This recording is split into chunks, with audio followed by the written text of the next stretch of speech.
discussion for later if needed. We can just discuss it later if we need to. But it's time.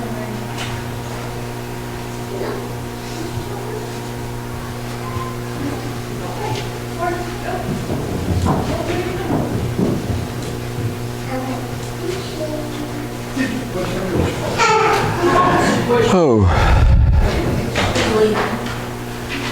Genesis 15:13.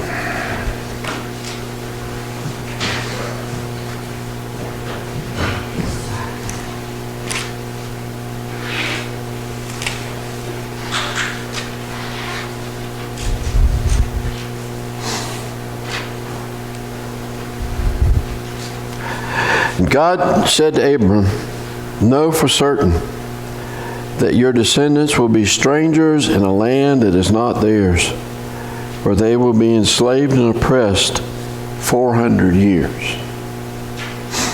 Okay, so our lesson today is going to be about Israel in Egypt. So in chapter 15 of Genesis, Abraham has this vision. You see, he's God told him, look in the stars in the sky, and that's how your descendants will be. That many descendants. And he believed the Lord, and that was credit to him as righteousness.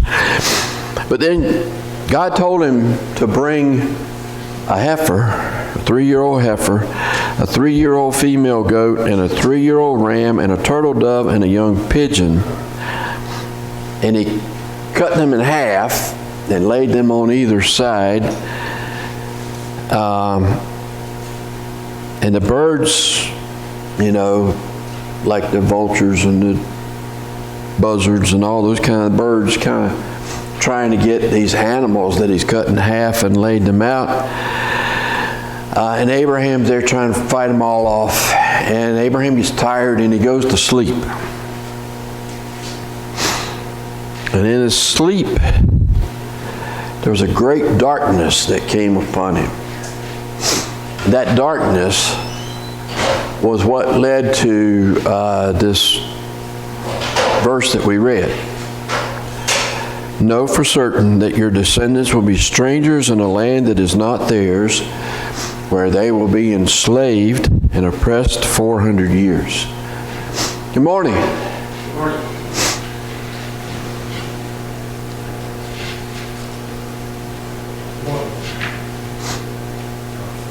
How you doing?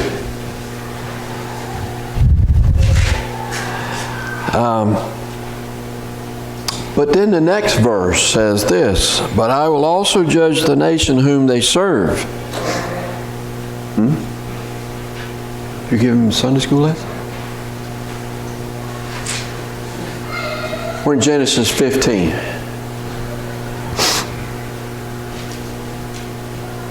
"But I will also judge the nation whom they serve, and afterwards they will come out with many possessions." So here's this prophecy God made to Abraham years ago, years before Israel went down into Egypt. And so that's the beginning of knowing that this was all part of God's plan. That Israel would have to go into Egypt.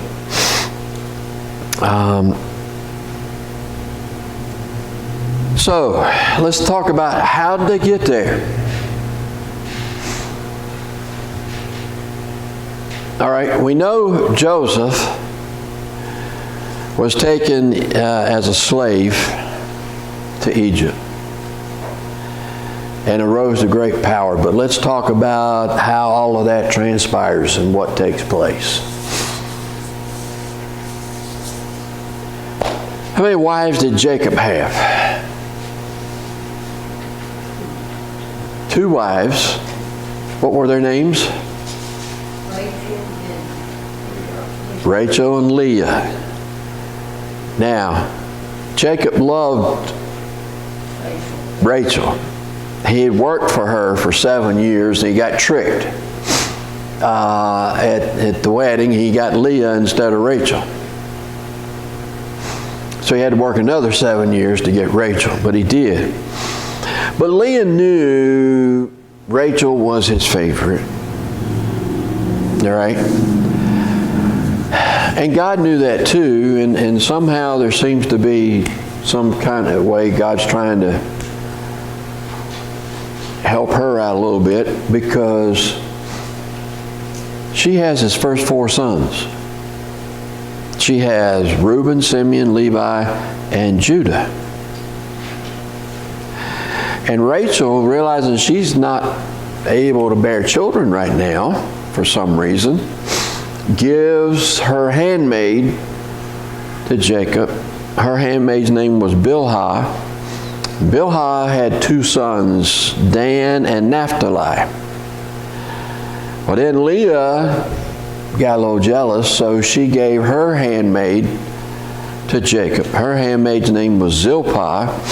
Zilpah had Gad and Asher. All right. And after Zilpah had Gad and Asher, Leah had Issachar, Zebulun, and Diana.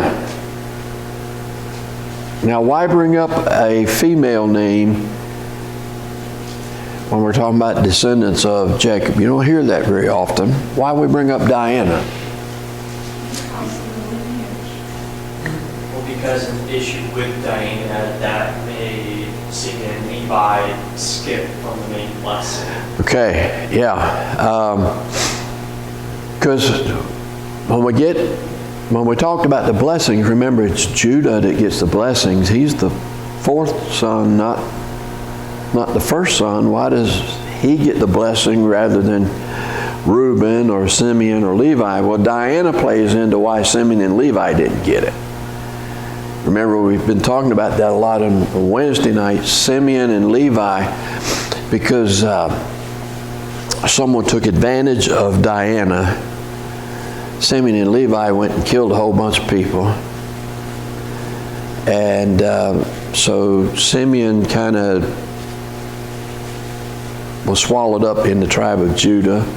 Levi became the priest. So they didn't get a tribe that got territory when they do come back to the promised land. So there's 11 children, one of them being female, and the reason we brought up Diana is because of that reason, the effect it has on Simeon and Levi. All right? And Rachel has no children yet. But finally, Rachel has a son, and that son's name is Joseph. Now, Genesis 37, verses 3 and 4, it says this: Now Israel loved Joseph more than all of his sons, because he was the son of his old age, and he made him a vari-colored tunic. All right. Do the brothers know that? Do they know that that Jacob loves Joseph more than the rest? Well, definitely. They definitely know that, and they hated Joseph. All right?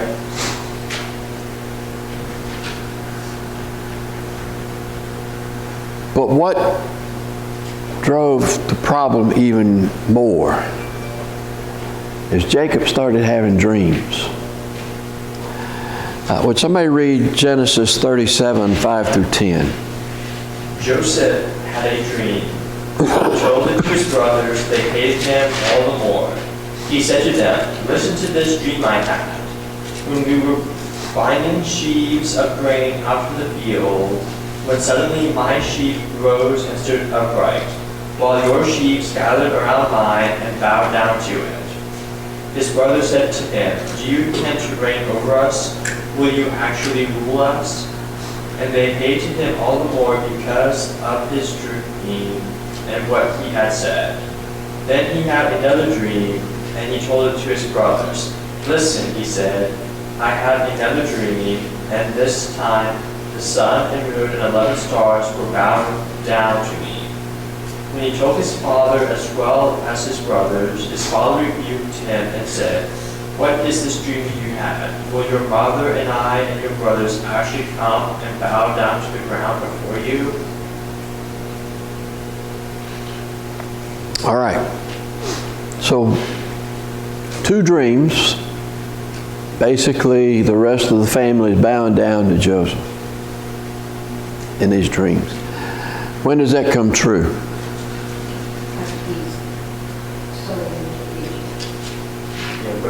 Right before he reveals himself to his brothers in Egypt. Okay, Joseph has risen to power.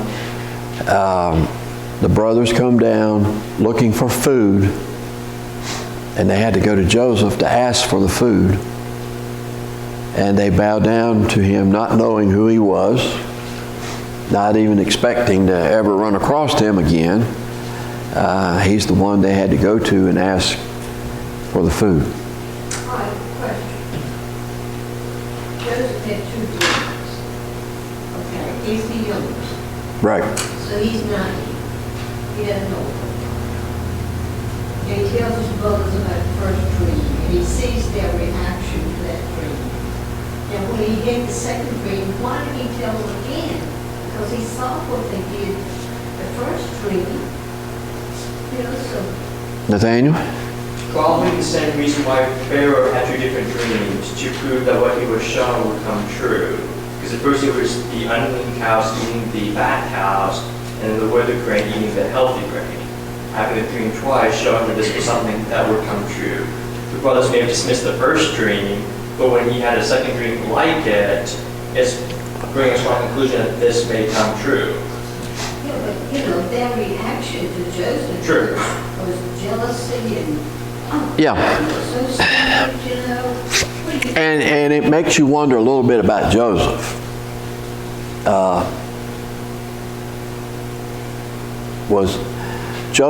Did Joseph know he was a favorite son? Yes. Most likely he did. I mean, he's the one that got the special coat. So most likely he knew he was a special son, a favorite son of his dad. And maybe he liked to rub it in a little bit. I don't know. See, for me, I would have kept my mouth shut. When I saw, you know, how they probably we would, but I'm going to agree with Nathaniel. The fact that these recurring dreams with the same theme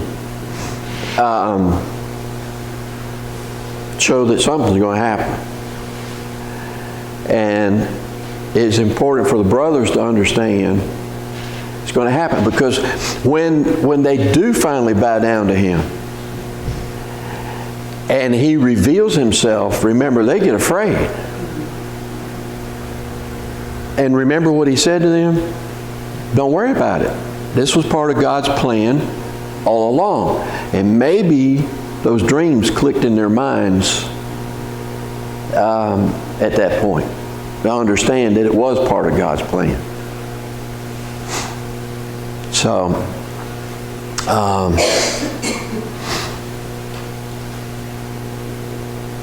anyway, let's get back to Joseph though. How in the world did Joseph, shepherd boy from Canaan, become the second most powerful man in Egypt? So this slave, bought by Potiphar, was falsely accused by Potiphar's wife, thrown in jail, interpret dreams with Cupbearer and the baker. Cupbearer begins to mention Joseph and tells him, "Hey, here's a good time to bring it up to Pharaoh." This is your dreams, he's in charge, second in charge. Okay, that's the Reader's Digest condensed version right there. So let's start back. His brothers hated him. They wanted to kill him. But they still didn't want blood on their hands. right, they threw him in a pit to hold him, to decide what they're going to do. When Ishmaelites come along, headed to Egypt, they sell him dip that multicolored coat in goat's blood, all right, and take it back home and said, look, we found this coat. Of course, they knew what it was, but they won't go tell their father what they had done. All right, so Jacob thinks Joseph is dead. They all think he's as good as dead. He's out of their hair. They won't ever see him again. Right? So he goes down to Egypt, sold into the house of Potiphar. Okay? And very quickly he became in charge of Potiphar's house. He had access to anything and everything in Potiphar's house except Potiphar's wife. But she took a liking to him.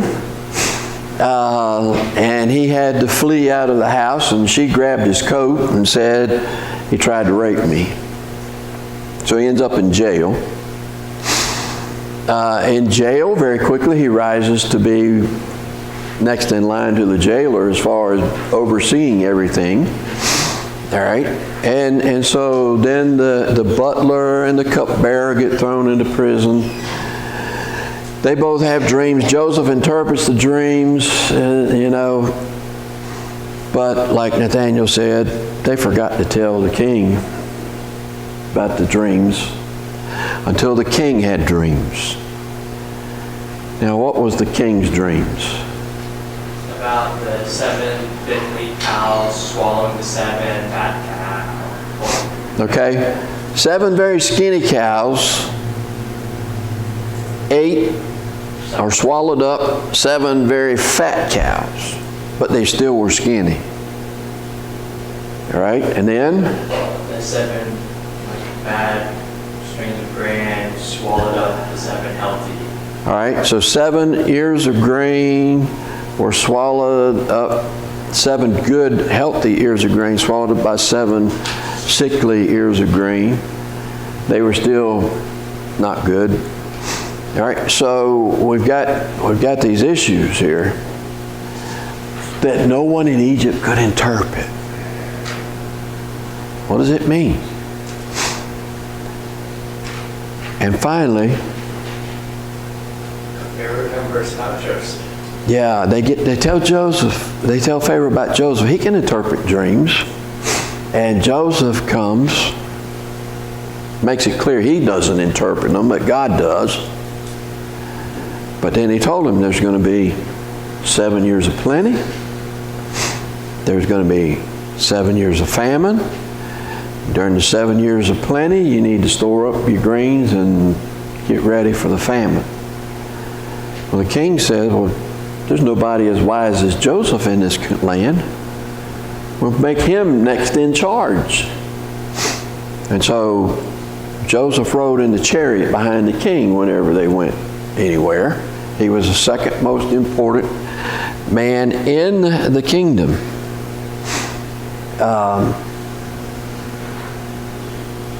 And it's amazing to think that a Hebrew could have risen that high. But remember, he's been in Egypt for so long, they probably don't even realize he's a Hebrew at this point. Because there were a lot of different Semitic type peoples that lived in Egypt. They probably weren't even thinking about that. Okay? So the famine happens. The brothers come down, they buy food. But Joseph said, you got any brothers? Any more brothers? That's an odd question to ask somebody coming by food. I know. You got any more brothers? Well, if they come in all 10, it's like, are there any more of you? Well, yeah, there was one more. What was the other one's name? Benjamin, also the son of Rachel. So he says, okay, well, if you come back for more food, I'm not going to give you any unless you bring your brother with you. Well, they go home and they tell Jacob that. Jacob says, well, we can't go back down there. That's not happening. All right? But they got hungry. And against Jacob's wishes, he finally does give in and allows Benjamin to go because they weren't going to get any food any otherwise. All right, and we know the test that took place, but then that's when Jacob reveals himself. Joseph, yeah, thank you. When Joseph reveals himself. And then also it scared them when they got home and packed the bags and felt all the money. All the money was returned, yeah. So, all these things are happening, but finally after he reveals himself, he says, this is God's will, that he sent me here ahead of you, that I could save you, kind of thing. So, they all moved down to Egypt. Would somebody read Genesis 46, 5 through 7?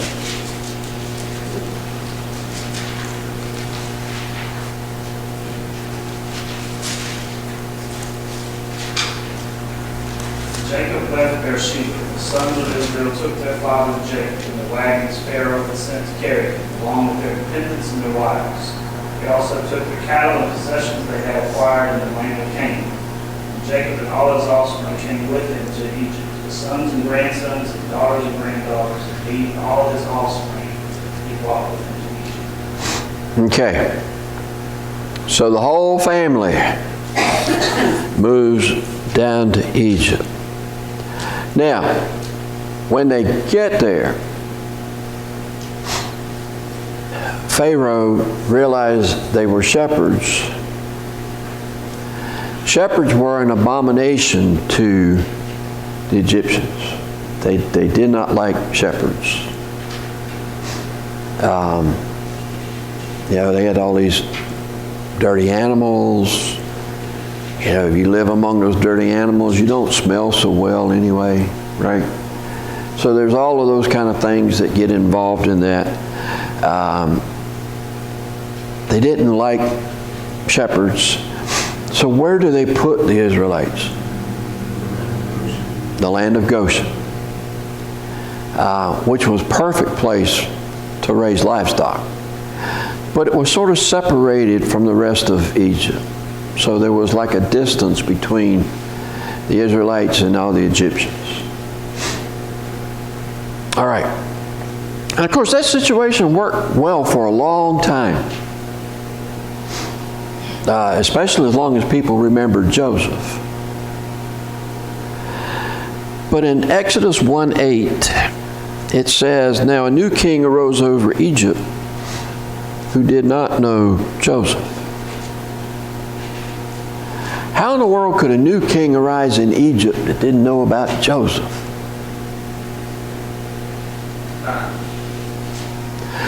Time's gone by. A lot of historians think a different dynasty has come into power. The Hyksos, which may have come from somewhere else, not just Egypt, came and took over in Egypt. And so they didn't know what Joseph had done to save Egypt and the rest of the world at that time. All right? And we don't know how long a time period is taking place exactly when this new king comes to power. But when the new king comes to power, one thing that he notices is that the Hebrews have multiplied greatly. And because of that, he gets afraid. He's afraid if somebody come in to attack Egypt, that the Hebrews might join the other side and go against him. So his decision is he's going to force them into slavery. Now, how did he go about forcing them into slavery? What was the first thing they did? You might want to go to Exodus chapter 1. What's the first thing he did to put them in bondage?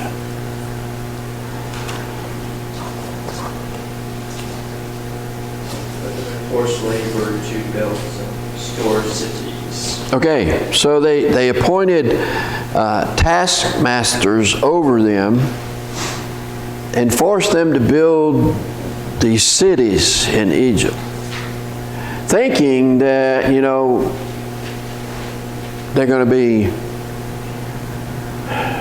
wearing down and that would stop the growth of the population. Did that work? No. It did not work. And so Pharaoh has to come up with another plan. Well, the first thing he did was to try to get the idea out, like put the idea in people's heads that there's so many of them. If something were to happen, that they would take over. Yeah, that was part of his fear. Still that. Yeah, and he got that idea in the Egyptians' minds. But for the Hebrews, he puts these taskmasters over them to make them and go into forced labor building these cities in Egypt. And also he gave orders to the midwives to destroy all the baby boys. Now that's the next thing that comes up. When the first thing didn't work, then the second plan was to tell the midwives to kill all male babies that were born to the Hebrews. Did that plan work? Why not? Because the midwives, when they served God, well, they did the king, and so therefore they told the king, well, these women, they just birth before we get there. Okay. Also, I don't know what Pharaoh's thinking of when trying to tell the Hebrew midwives to have those Hebrew boys born be killed. No, yeah, that kind of doesn't make sense, does it? But Exodus 1:17 says, the midwives feared God and did not do as the king of Egypt had commanded them, but let the boys live. Okay? So the Hebrew midwives weren't going to kill the boy babies. But there was still that order. Because remember, Jochebed tried to hide Moses. She did for 3 months. I don't know how in the world you hide a baby for 3 months, but she managed to do it for 3 months. But after the third month, she knew she couldn't hide him anymore. You know, and so she put him in that basket and sent him down the river, and Pharaoh's daughter found him. But that's another lesson. That's not in this one. But so that order was still there to kill all the boy babies. All right. But here they are. They're being mistreated and afflicted. The affliction the taskmasters used was probably what? Whips. They probably beat them severely. Some of them they probably beat bad enough they died. All right? Then to kill the boy babies, that had to be an awful ordeal. And so some of those boy babies must have died in Egypt. So life in Egypt now has become very miserable, very hard, and yet the Hebrew population continues to grow. All right? It's all part of God's plan. Now, put yourself in the place of those Hebrews when life is so miserable. What's probably one question that was on their mind constantly? Where's God? Why has He left us here? Why isn't He helping us in this situation? Same question a lot of people ask today. And so many times we get so involved in the situation that we can't see how God is working. And so they cry out in prayer to God. Exodus chapter 2, verses 23 through 25. Would somebody read that, please? During that long period, the king of Egypt died. The Israelites were only in that slavery and cried out, and they cried for help because of that slavery went up to God. God heard that moment, and he remembered his covenant with Abraham, with Isaac, and Joseph, Jacob. So God looked on the Israelites and was concerned about them. Okay, so life is bad, all right? But God hasn't forgotten them. Remember the scriptures, a promise God made to all that believe and follow Him. I will never leave you. I will never desert you. And He didn't forget them. It was part of His plan to bring the Redeemer into the world for them to be in Egypt. And that's another thing, when we ask those questions about where's God, why is He not helping me in this situation, we don't know the full plan of God. Only God knows that full plan. Now, we've got a better idea about things than the Hebrews had, because we've seen the fulfillment of those Old Testament scriptures in Jesus. And we have their stories left for us, Paul says, to be an example to us. They went through a lot of things. But, you know, human nature is not a lot different still today than it was then. And the lessons that we can learn from them and apply to today are numerous. And especially when we're in a difficult situation and we wonder, where's God? God's always working to help us to grow and to be more mature in Him through whatever. And we typically grow stronger in adversity than when we don't have adversity. True. And so, you know, we learn to depend on Him, we learn to follow Him stronger. Okay. That's the end of this one. This week's lesson was a little bit on the short side. Questions or comments?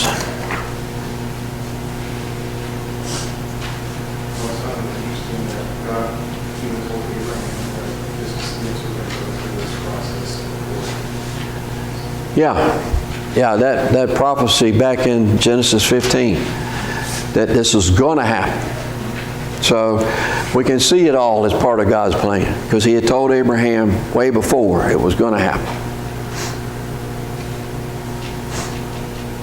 Okay, any other thoughts, comments?